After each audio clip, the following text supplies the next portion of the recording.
everybody, and welcome to Parks Bros. It's Drew here, and we're back with another Emperor construction update thanks to an anonymous viewer at SeaWorld San Diego. Now, this footage that you're seeing right now is from January 1st, New Year's Day, as of earlier this week, and you can see that a majority of the drop was already put in by this point, as well as some track leading into the Immelman, including some supports for the Immelman. Now, that is fantastic progress over that holiday period in between the holidays to New Year's Day, and that is just insane. Now, what's more insane is all of the work going on in the station that you can see. All of these new metal legs have been put in very recently, and those will actually be for that exit ramp leading out of the ride itself. Now, this looks to be where the operator booth will be potentially, but of course we'll just have to wait and see on how that will all shape up in the future. But look at how menacing Emperor is, standing high above the skyline in that area of the park. And of course, it is just next to Journey to Atlantis and not too far away from Electric Eel. So you have the three tallest rides in the park, not including Sky Tower, of course, right next to each other. Now, we have a look at some of the track pieces a little more up close, and you can see there are lots of curving pieces now. So that means some of the inversions are going to be going in very soon, including that Immelman. Now, here's just some looks from inside the park itself, and it really is towering over that area of the park. This is from the Journey to Atlantis station itself, and you can see, oh my gosh, Emperor is looking amazing from that viewpoint, just with that insane nearly vertical drop. It really just looks amazing in the park itself, and I'm super excited that it is opening up this year. That's right, I could say it. It's opening up this year because it's 2020. That's still mind-boggling to me. But another cool thing that has happened as of the past week, that is the fact that the new penguin exhibit, or should I say the old penguin exhibit, the outdoor exhibit, has fully gone through its refurbishment, and the penguins are back having a great time over in that section of the park right outside of Penguin Encounter, and it's awesome to see life sprawling in this area yet again. But speaking of right next to that exhibit, you can see above Wild Arctic, Emperor is really just kind of impeding in that area. It's insane how much of Emperor you can see from inside Wild Arctic. Now, if you've seen the last couple updates, I have talked about how I'm not a big fan that you can see Emperor so prominently inside Wild Arctic itself. But what you gonna do, at least for right now? If anything, in the future, they can potentially raise the rocks just a tiny bit to block it out of view. But as of right now, I mean, it might end up getting some really cool shots for us in the future when Emperor opens. And that would be a really cool vantage point, especially with all the theming below it.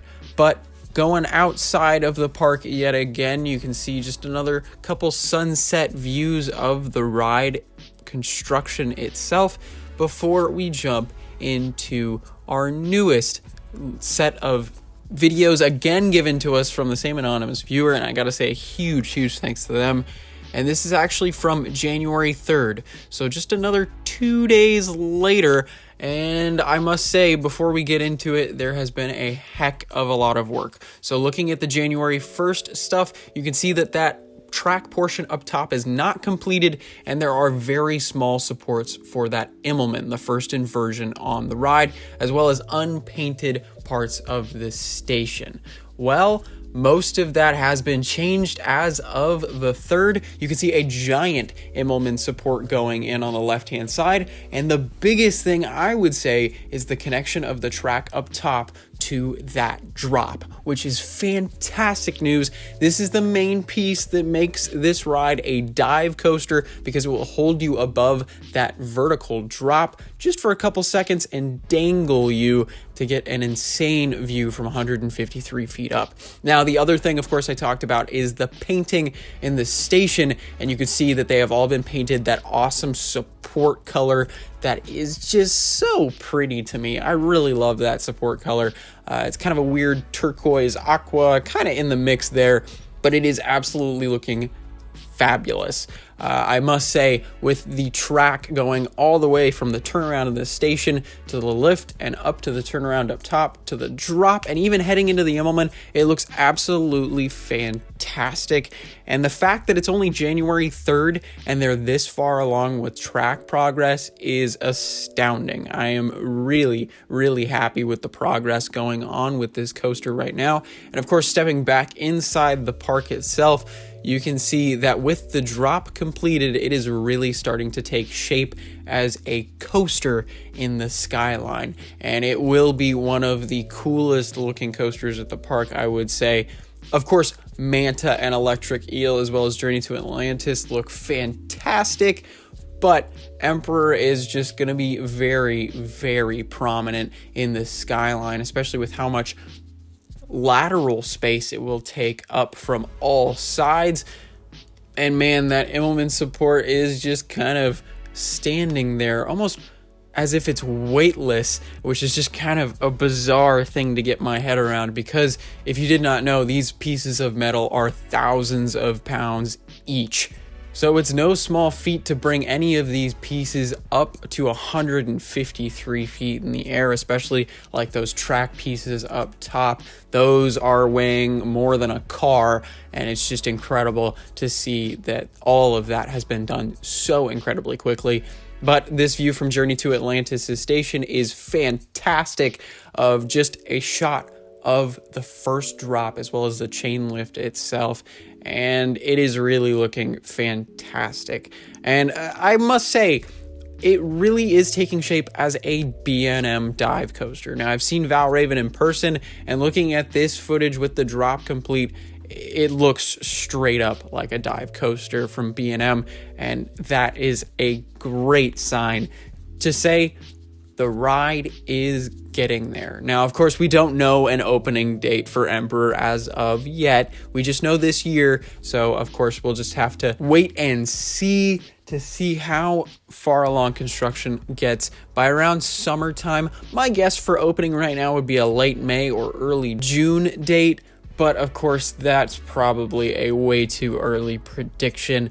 But you could also see some of our penguin friends chilling out in that outdoor exhibit yet again. These creatures are fantastic in my mind. Now, going over to Wild Arctic again, you can see with the drop complete, it really just takes over that bit of sky.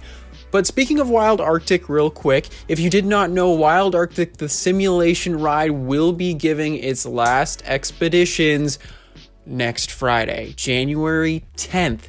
So if you'd like to ride that one last time at SeaWorld San Diego before it sadly closes to the public January 10th. So I will probably be out there for a last ride on Wild Arctic. But do know that all of the exhibits surrounding the ride, like the belugas as well as the harbor seals, will not be closed, and you will be able to visit those exhibits while construction is going on.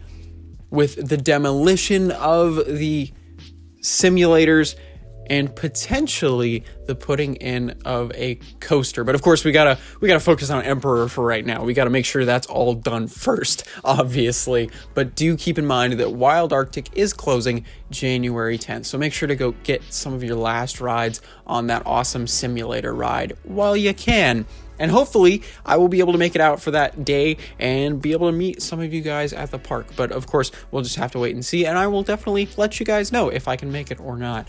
But I must say this update is getting quite lengthy, but that is because it is 2 updates really in one. So, I mean, I gotta say a huge thanks to the anonymous viewer for sending all of this footage in from January 1st as well as January 3rd.